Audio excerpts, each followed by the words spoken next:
Peace and love, family. You are listening to Young Men's Perspective Radio. We look to enrich, encourage, and engage our youth here on iHeartRadio. And it's presented like a jewel. We interview individuals such as Susan L. Taylor. What we know is that failing schools are the pipeline to prison. Jasari X. We're the changers, and I feel like this generation is a generation that's really going to make change. Dr. Julia Hare. The best part of our action plan is to reclaim the minds of our children. Dick Gregory. Our problem is we think we part of this government, you're not. This is Young Men's Perspective Radio. Just gotta get in tune with your purpose. Tune in every Friday from 10 to 11 p.m. on WWWE 1100 AM on iHeartRadio. Online on 1100atlanta.com. I gotta tell you, everything you seeing, something's wrong with it. Save yourself. Young Men's Perspective Radio. YMP is a necessity. Your call-in number is 404-603-8770. Call in now. Young Men's Perspective Radio. We here now. On iHeartRadio. Your host, Jeff Hodges.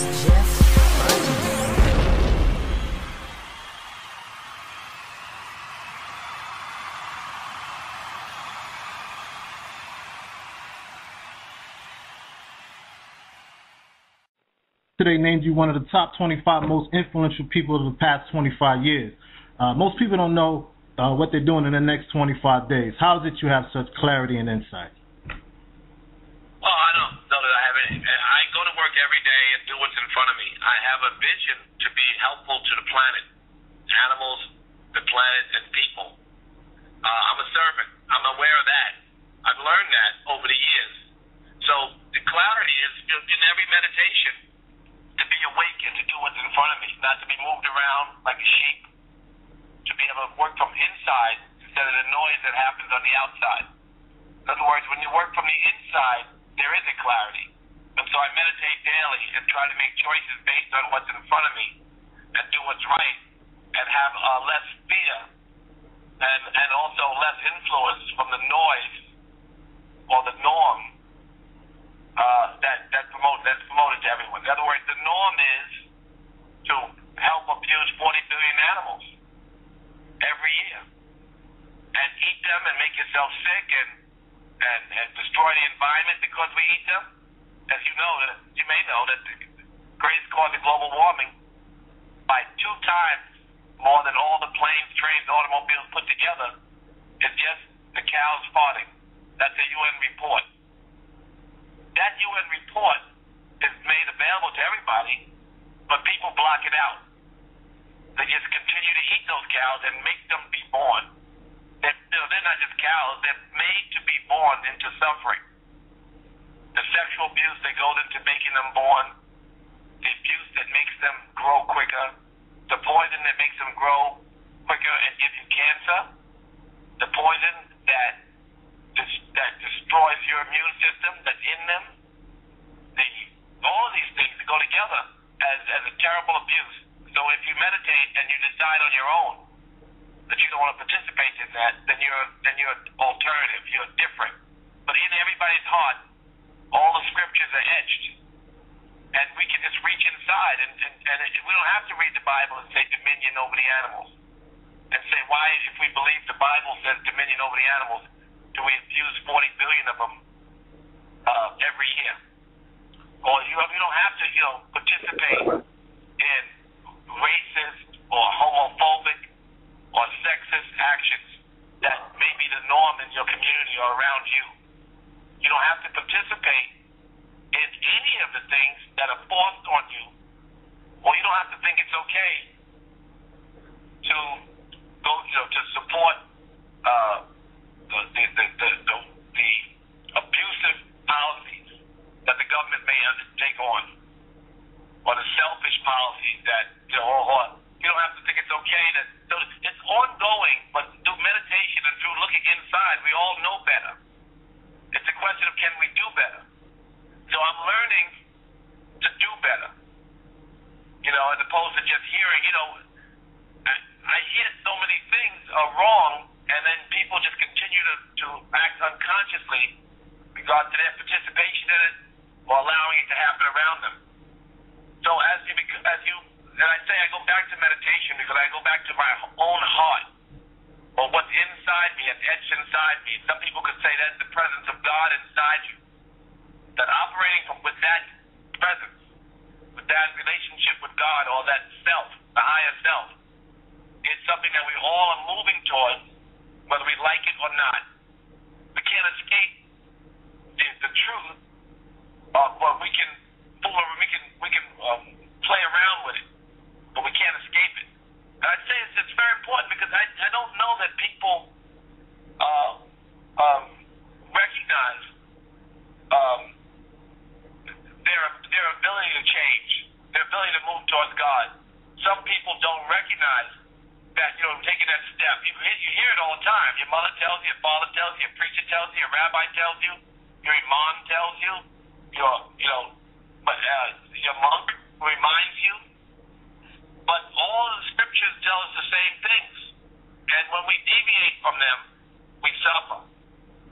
So my promotion to people is that your prophets are right. What they promoted to you is true. And that the shortcuts and what the world's promoting to you, if it doesn't align with what you believe to be true in your heart, then you don't have to contribute or be part of it.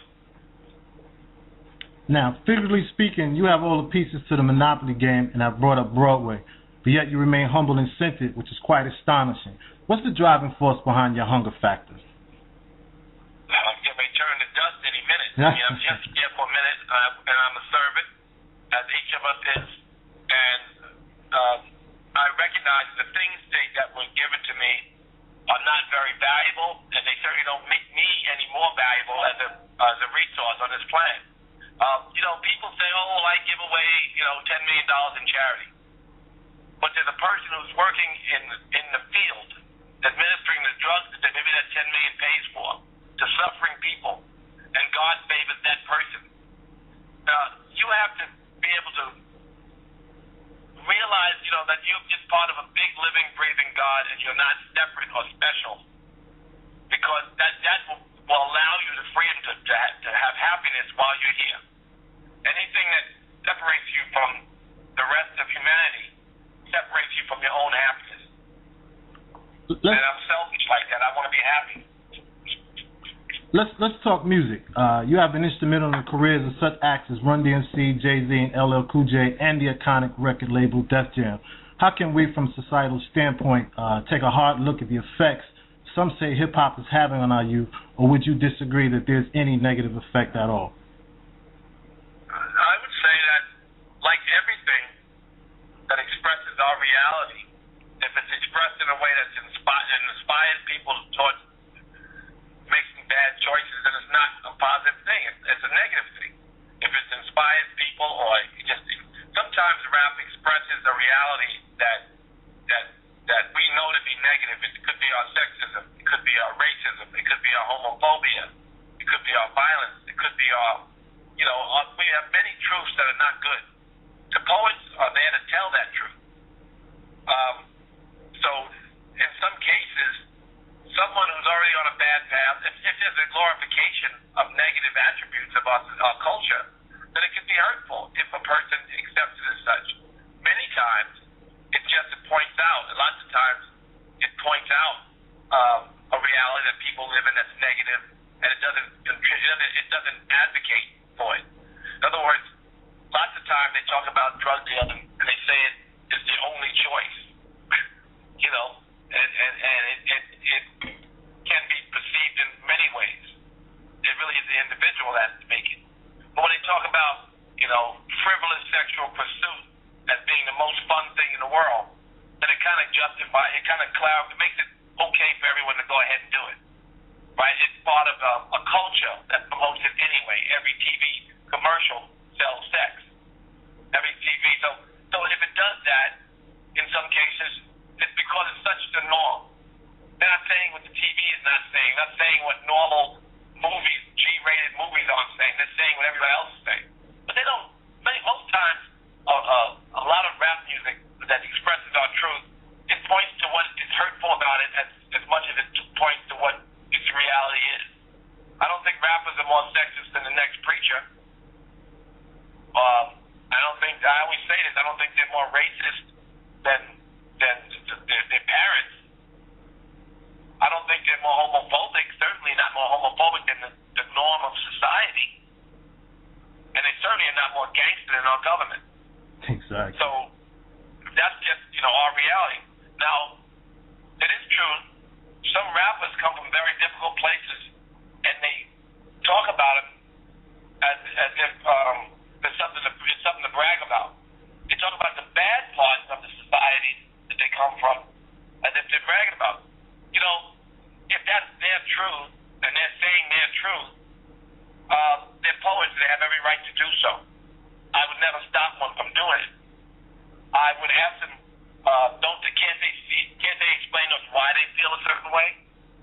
I would do that years ago. I remember making records and telling the South Central Cartel, explain why you say in Gats we trust. And they went on to talk about how they didn't trust the police.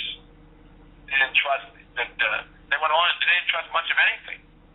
And they made it very clear, and you understood the mindset much better. And it didn't glorify it. It just made it seem that, the kind of hopelessness that really did exist in some members of their community, including themselves, I guess. Now, you have invested and emerged with all sorts of leading industry ventures. What's your formula for adding a new business to your entrepreneurial portfolio? It takes a long time to convince me to go to business, and it usually takes a long time for that business to come to fruition. I don't like to get involved in new businesses because they take forever to develop, and because they take a lot of time. You have to be very clear how much you love what you're doing.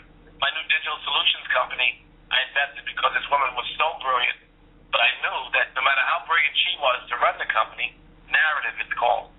Narrative is going to take a lot of work for me, and it's going to take a long time to really become the company the big successful company that it will eventually become. My financial service company took 5 years to be successful. No one knew what it was when we did it. No one had ever heard of it. This idea that I loan my name to a company is crazy. I built an industry. We were first. Now, it's nice that American Express is in it. Nice that Chase Manhattan is doing it. It's great that other companies are doing it. We were first. No one even understood what we were doing. They're just now understanding it 8 years later. I, too, am present for peace and supporting initiatives such as the Peacekeepers and Captain Dennis Harmon has created some backlash for you. Talk about why you decided to become a major part of this worldwide initiative and why you believe you were recently criticized for doing so. What am I criticized about? Tell me which criticism I got now. Well, there was an article where I read they spoke about the fact that he being a ex-felon, and you also mentioned Chaz, which is from my neighborhood, who was also a bank robber and ex-felon himself that's involved. And they kind of just was coming at you and kind of clouding the issue. I believe it had something to do with something along the lines of another issue in all itself. Which issue, that's Nation Islam? Yes.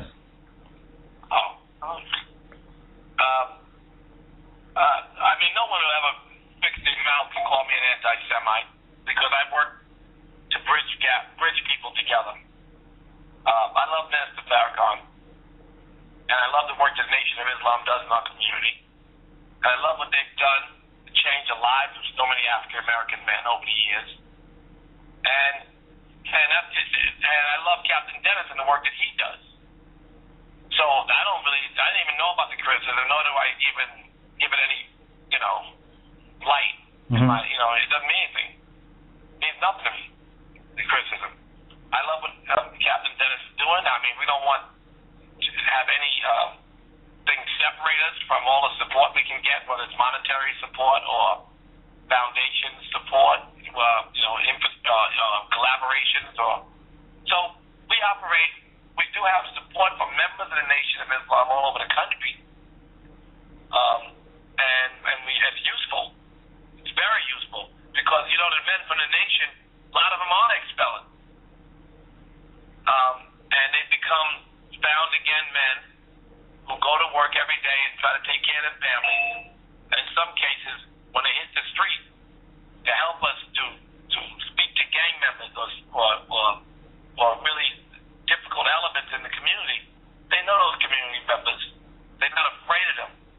Sometimes they get the church out on the block and they judge and they don't. There's many times, not all the time. They get out in the street and they don't really have a relationship with the street kids. I'm an ex-gang member. I can go. I see the street. I don't feel separate from them. I feel like I am them. I don't judge them because I was them. In terms of their condition that they're living and the mindset that they carry, I understand it. A lot of the members of the Nation of Islam are the same kind of, characters who reformed from some of the actions that these kids take, and they can understand the mindset enough to really relate to them. And so the Nation of Islam is very helpful in the street, where lots of other, more judgmental figures in the community, or maybe cleaned up, but maybe never were dirty. Right.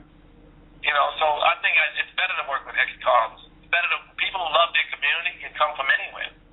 But people who love their community and are really qualified to clean it up are more likely to come from the prison or from the struggle themselves.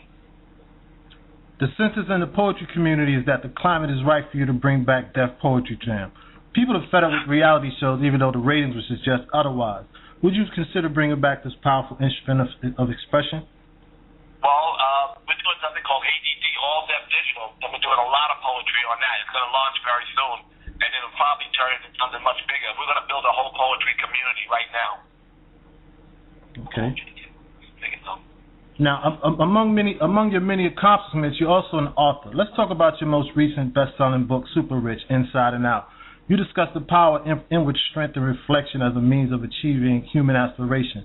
Elaborate on what you're trying to convey to your readers. To say that the idea of Super Rich is about the state of needing nothing. It's a state of consciousness.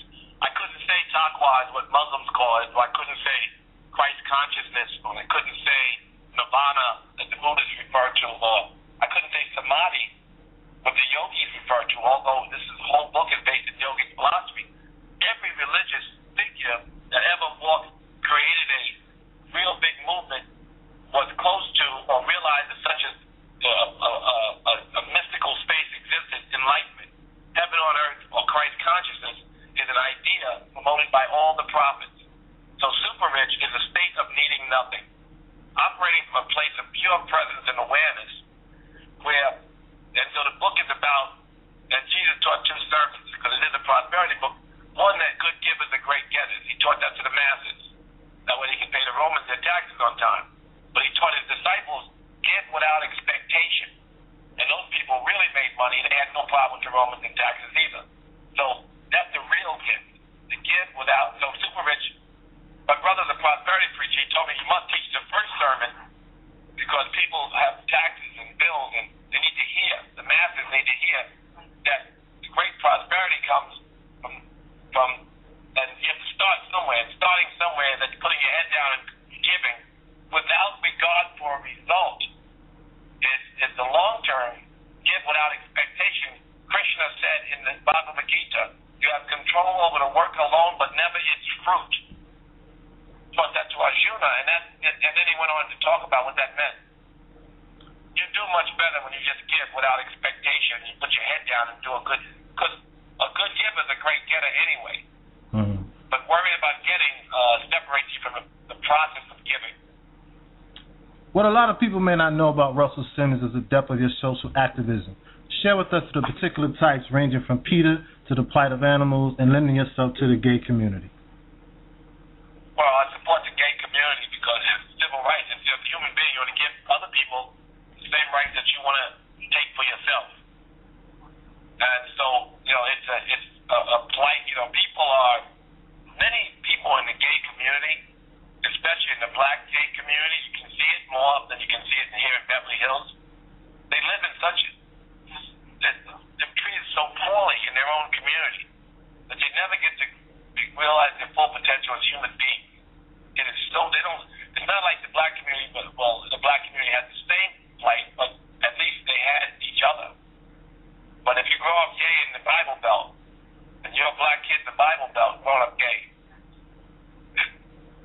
you're trapped. You're treated so poorly. You're locked out of your rights. I mean, so you start first with legal rights. And look, even with legal rights, blacks still are the victims. Even new blacks born into some communities today are the victims of slavery because of the mindset, the slave mentality that they still carry, the poverty mindset that they may have. So there's a lot. So anyway, brother, I want to talk to you some more if you need to, but I got to take this call. All right, I want to thank you for your time, Russell, and I appreciate you for your wealth of information. All right, I really appreciate you. Thank you, Big Russ. All right. You are listening to Young Men's Perspective Radio. Young Men's Perspective Radio. With your host, Jeff Hodges. If you would like to be a guest on Young Men's Perspective Radio, please email your bio, picture, and contact information to ympm.org@gmail.com. Young Men's Perspective Radio. Young Men's Perspective Radio. Follow us on Twitter at YMP Magazine. So lock us in. Young Men's Perspective Radio. Young Men's Perspective Radio. And thanks for your support. Young Men's Perspective Radio. Young Men's Perspective Radio.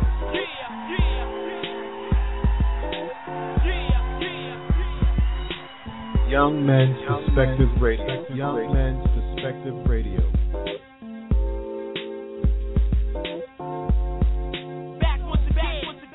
Young Men's Perspective Radio. Young Men's Perspective Radio.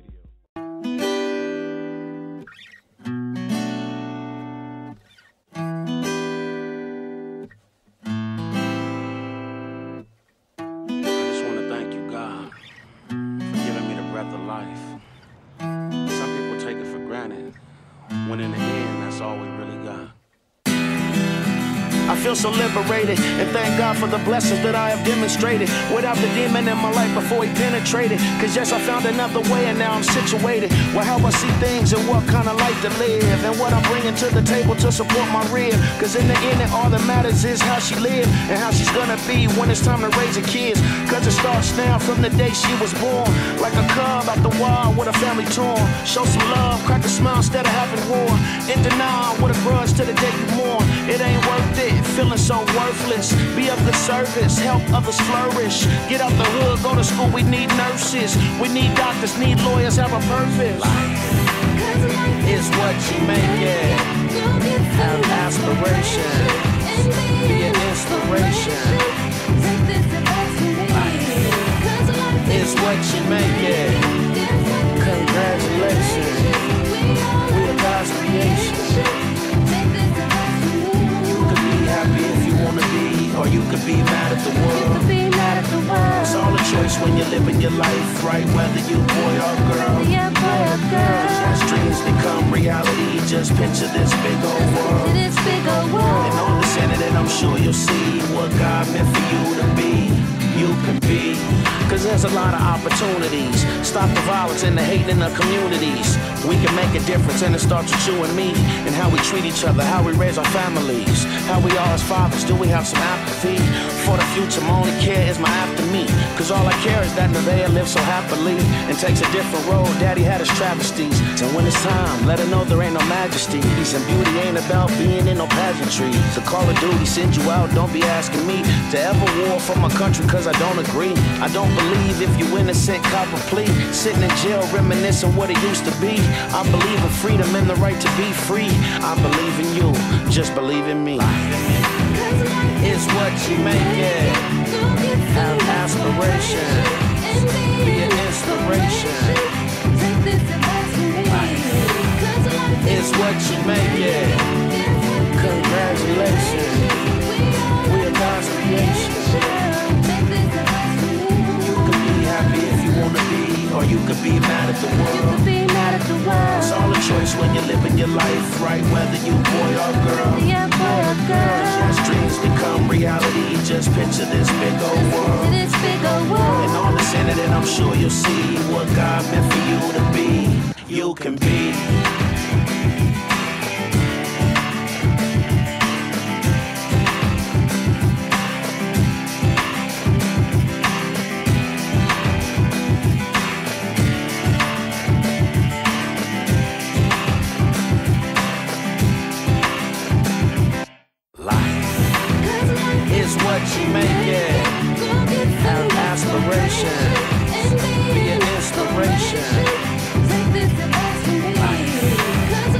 is what you make it.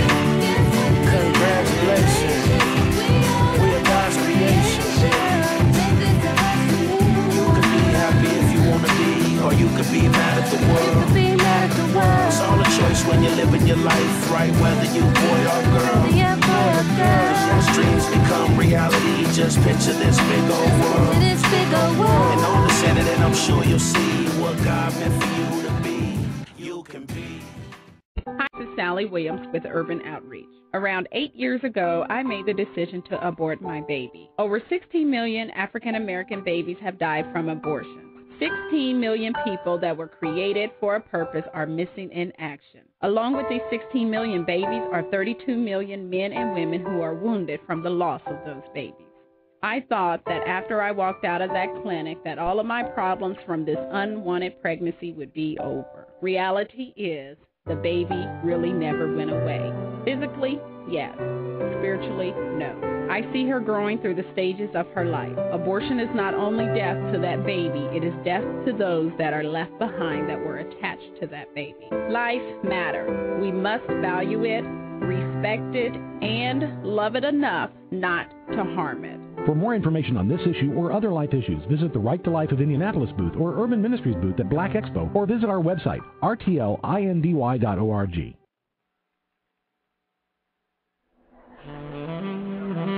Every 40 seconds, a child is kidnapped in this country. Of those currently missing, 33% of them are African American children, and only 17% of those ever receive the much-needed media attention necessary to help reunite them with their families. Peas in Their Pods was created for just that purpose. This is Mobile of Indy's Urban World, asking you to please join us in our mission of helping the parents of missing children to smile again. Visit our website at www.savingourchildren.bravehost.com. Send us an email to hfmbc@hotmail.com or call us at area code 516-333-9882. Do your part. This affects us all because it's everyone's job to save our children. I love to praise Him.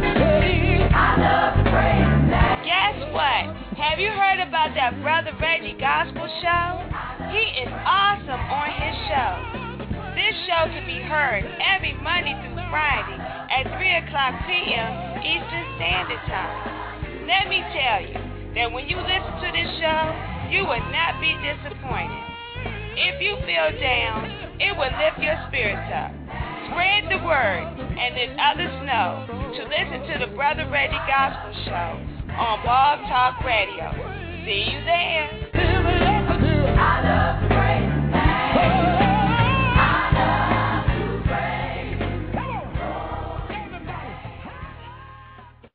It's fall at JCPenney. Time to refresh your closet. This Thursday through Monday, get Levi's lowest prices of the season on 514 straight fit jeans for guys, $36.99. And select Arizona booties for her for $35.99. Plus, save an additional 50% off clearance prices already reduced by 60 to 80%. And get an extra $10 off with your coupon. Hurry in now. JCPenney. Coupon valid 10/5 to 10/9. Levi's and other brands excluded from coupon. Clearance selections vary by store while supplies last. Savings off regular and original prices. Intermediate markdowns may have been taken. See store or jcp.com for details. Season refers to 9/27 to 10/18.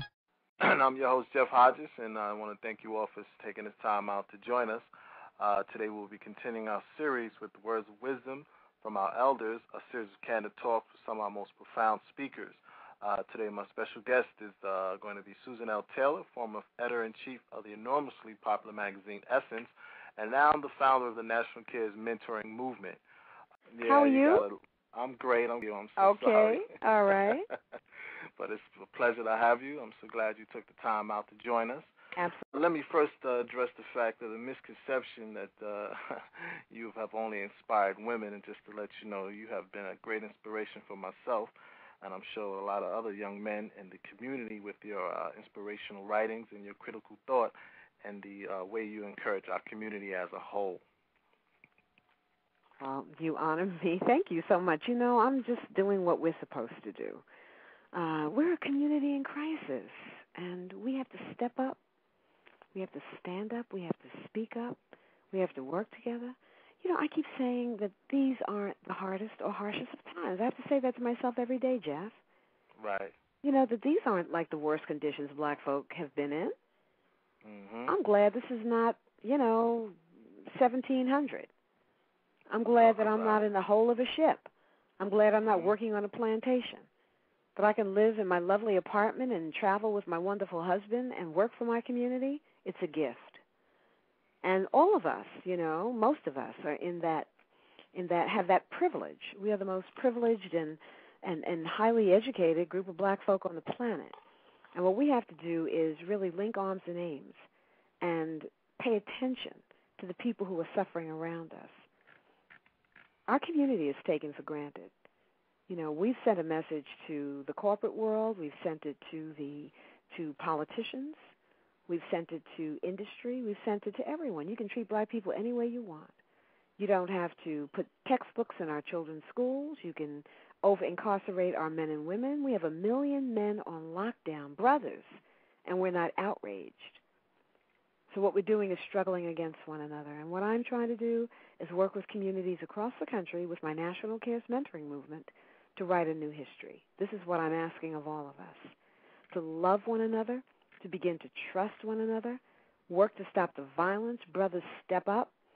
Put your loving arms around these young brothers who've lost their way, who believe that they need to be thugs and don't see their genius. Help them to discover it within themselves. Let's not be afraid of our community and our young men. So this is really what I'm on a crusade, as you can hear, all across the country, just saying that we are not going to allow, any more of our young people to fall into peril, not on our watch. And I just say, hell no, it's not going to happen. Absolutely. It's quite obvious how you are living life with a purpose, and if you can share with my audience the greatest lesson that that motivated you in that direction. Well, I just got tired of hearing my own self talk about it, because that's what I've been doing for the last, I'd say, good 27 years, talking about the crisis in our community and how we have to do something about it, and all the articles that I certainly have assigned to writers to write about the same situation, and goodness knows all the conferences I've spoken at, I've attended, and have given. Essence Music Festival, looking at the critical issues facing our community, and what's happening. We are talking, we're writing, there are books, there are essays, magazine articles, conferences, and the conditions are even more deplorable than they were 27 years ago, for some of us. And some of us are doing damn good. And those of us who are doing really well, we owe something big time. So that's what has motivated me. It's the fact that, every day 1,000 black teenagers, kids, children are arrested, that AIDS is the #1 killer of young African-American women, and that we have increasing numbers of our young men being swept out of our community. A whole generation has been taken away and incarcerated, and we're just talking about it. So I'm just saying I'm doing something about it. That's what has given me new purpose and young wings. Young wings at this time in my life, Okay, absolutely. Now, all that you're giving of yourself and to others, how has that process empowered you and keeps you centered? Well, staying centered, I have to work at that. And don't think I have it all together, because sometimes I lose my mind. My husband will tell you that, but I'm trying to step up. Meditation in the morning. I think the wisest thing I know is this. You have to give yourself to yourself before you give yourself away. You can't leap out of bed and into your world. You have to really get still, connect with the divinity within you, connect with what is really important this day in your life. And I think we have to begin each day in a place of gratitude, because feeling grateful makes everything you have more than enough. We have to stop comparing ourselves to one another. And in the quiet is when all the answers come. We think that we get the answers in books and, out there. The folk out there, they're struggling with their own lives, and you can see the mess that this nation is in, that our community is in. You can't trust half of our leaders. We are the leaders, as June Jordan would say. We are the leaders we've been waiting for. So you have to really be able to lead your own life. And you do that by putting yourself on your schedule, putting yourself on your schedule. We don't do that. Time for you to think clearly, to work out, to take care of your body, to calm down, to reduce the stress, and then to put on the agenda the things that are really important. What are those things? That's what we should be spending our time and energy, attending to. And every moment we have to ask ourselves, is this critical? Is this really important? Or we find ourselves doing what? Having conversations that don't matter, spending all day on email, running to the mall, shopping for stuff we can't afford and don't need. Is this critical? How does what I'm doing right now help me to get to where I want to be next year this time? How does it benefit me? How does it benefit my community? Now, let's talk a bit about your books and being an author, and you speaking about the shedding of the old dead skin of anger, bitterness, and regret, forgiving ourselves and others, and opening our hearts to love and striving to live in harmony with the whole of life, just to name a few of your themes that you explore in your inspirational writings. I mean, where do you draw this insight from? I think from my own challenges and from the challenges that people let me know that they have, Forgiveness is not my issue, but it's an issue for so many people, many people. And forgiveness it's one of the hardest paths to walk, but you can't know joy when you're holding anger, and anger turns to bitterness. I think the wisest thing I know when it comes to relationships is this. Not that I honor it all the time, but it's that hurt people hurt people. When you are hurting, and you're not healing yourself, you're going to hurt other people. You're not going to treat anybody better than you treat yourself. And that anger, it turns inward, and bitterness really it's corrosive. And it only destroys the host. It doesn't do anything to the person who you're holding it against, Right. And so look at people's, what I recommend is that we look at people's, at their soul, at their pain. When people treat us meanly, when they do, and there are some heinous acts of violence that people have committed. I heard a woman on the air the other day. I forget what city I was in. I think it was in Memphis. Oh, my goodness. I couldn't believe her brother had been murdered. And here was the sister on the nightly news saying, we miss, she was crying. She said, we forgive that person. We forgive that person who took, that was extraordinary to me. Right. We forgive that person who took our family member's life, my brother's life. Because nobody in his right mind wants to be a brute. No woman really wants to hurt a child or anybody else. It's only somebody who's lost his or her way that would take a life, that would hurt somebody. So we have to look at people through the proper prism. If I have an issue that I work with, it's judgment. I'm a very judgmental person, and I want to not be that. And so I always have to stop myself, stop judging. Stop judging, see the beauty in people, see everybody. We're all in different places along our path, and we're all, trying to find our way home. That's what life is about, trying to find your way home. And the way is found most easily when you know in which direction you're going. And there's a wide path that we're created to walk. And it's great to be a radio host or to be a writer or to be, a publisher or to be a doctor or lawyer, to be your own business person. But that's not what God created us to do. We're really created to do one thing, and that is to leave our community a little bit better than we found it. God is asking one thing of us, I believe, and that is that we take care of the least among us. When we begin to do that, everything we need comes right to us. I am a living testimony of that truth. I want people to log on to caresmentoring.com and see what I'm doing with the National Cares Mentoring Movement. It's a call to action, a call to commitment to every able, stable black person in this country to put a loving, guiding hand on a young, vulnerable person's shoulder. We have got to save and secure our young people. We've got to help them to save themselves. And we do that by giving them care, by giving them love, by giving them guidance, by giving them our ear. Mentoring doesn't cost anything. It works miracles. And you can log on to caresmentoring.com, you input your zip code, and a whole menu of mentoring opportunities in your community appears. And what we need men, we need our brothers to really enter the lives of young, vulnerable boys. So that's what I have to say to you today, Jeff. I'm here. I'm trying to move on because my husband's waiting for me to. Where are you? I'm in Macon, Georgia. Ooh, Macon, Georgia. Yeah. My family is not too far from there. Okay. My family's in Atlanta. And there was just a conference. I think it's coming up this month. There's a conference taking place there on gang violence. Are you aware of it? Oh, yeah, I'm part of that's what we was going to get into, the mentor piece. I'm a part of what's taking place here, and not too long ago you met a gentleman by the name of Brother Kabila out in California who was part of the National African Congress, who brought to your attention about an organization, 7,000 Men, who we actually registered with the National Kids Mentoring Movement, and we work with 3 organizations here, and we have some interesting programs, and we're reaching out to the youth as you are definitely requiring that we do as a community. And some of the things that Brother Kabila brought to your attention is how can we come together and network with you and your organization on a national level to doing this as a whole and bringing forth our resources and everything together. The things, as you mentioned, the gang violence that took place here, they being the NAACP, were initiating a curfew at one point in time.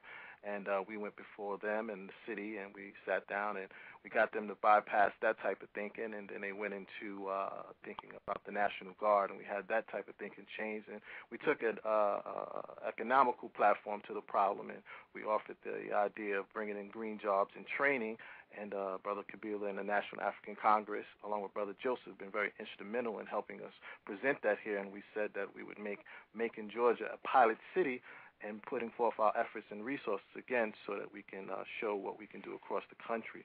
And that's how we began to reach out to you to find out how we can go about that. Oh, man, that is wonderful. So Mark Fomby, you're working with him? Yeah, Brother Kabila.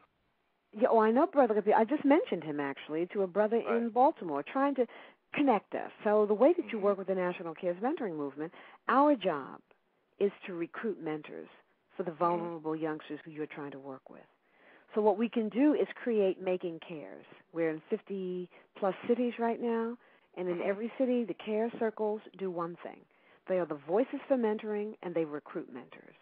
So that we're working for you.